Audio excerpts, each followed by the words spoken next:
HSC পরীক্ষাটি কিন্তু গ্রহণ করা হবে। কিন্তু বোর্ডের পক্ষ থেকে এখন বলা হচ্ছে, অর্থাৎ বোর্ডের চেয়ারম্যান যিনি রয়েছেন। আসসালামু আলাইকুম। 2025 সালের এইচএসসি শিক্ষার্থী বন্ধুরা, তোমাদের পরীক্ষা শুরু হবে 26 তারিখ। এখন দেখো, তোমরা পরীক্ষা পেছানোর জন্য তো আন্দোলন করতেছো এবং দাবি জানিয়েছো, কিন্তু পরীক্ষা তারা পিছাবে না এটা ফাইনালে জানিয়েই তো দিয়েছে। কিন্তু আজকে আবার 16 তারিখ সর্বশেষ একটা আপডেট আবার দিয়েছে শিক্ষা বোর্ড থেকে। দেখো, এলো শিক্ষা বোর্ডের ওয়েবসাইট। এখানে HSC corner, SSC corner, JSC corner আছে। তোমাদেরটা এখানে এইচএসসি কর্নারে প্রকাশিত করে তারা যে কোনো আপডেট।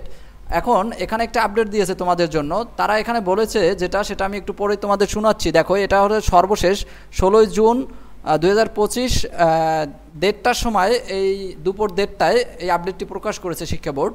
এখানে বলা হয়েছে, চলতি বছরের এইচএসসি ও সমমান পরীক্ষা শুরু হতে যাচ্ছে আগামী 26 জুন থেকে।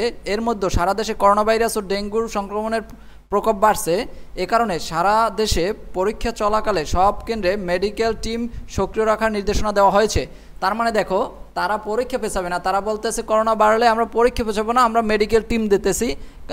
কারো যদি অসুস্থ হয়ে পড়ে, সেই মেডিকেল টিম দ্বারা তারা ডক্টরের কাছে যাবে। আমি বুঝি না তাদের কি ঘরে বসে এসির ভিতরে অথবা শিক্ষা বোর্ডের এসি রুমে বসে বসে তারা নির্দেশনা দেয়, মনে করে বাইরের জিনিসটাও এমন। বাইরে একটা শিক্ষার্থী আসবে, সে গাড়িতে করে আসবে, গাদাগাদি করে, এরপর আবার যাবে। আর তারা মনে করে যে তারা যেরকম এসির ভিতরে রুমে বসে বসে ডিউটি করে, ওরকম মনে হয় সবাই এসি রুমে বসে বসে পরীক্ষা দেবে দূরে বসে। তারা আসবে কি হেলিকপ্টারে করে, আলাদা করে, এটা বুঝি না আমি। তারা বলতেছে মেডিকেল টিম সক্রিয় করে দিবে, তোমরা পরীক্ষা দেবা, কোনো সমস্যা নাই, এটাই বলতেছে।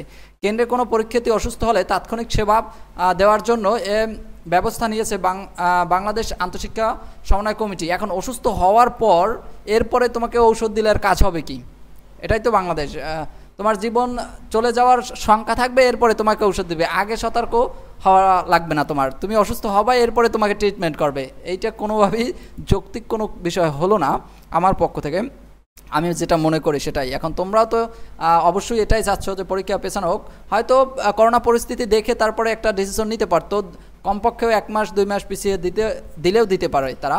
দেখি এরপরে এই যে একটার পর একটা আপডেট তো দিতেছে, এখন দেখি পরবর্তী আপডেট দেয় কি তারা।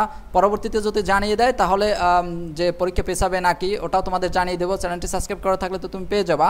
দেখো, আরও কিছু নির্দেশনা দিয়েছে কি, কেন্দ্রে প্রবেশের সময় পরীক্ষার্থী সহ পরীক্ষা সংশ্লিষ্ট সবার মাস্ক পরিধান বাধ্যতামূলক। মাস্ক ছাড়া তোমাকে হলে ঢুকতে দেবে না।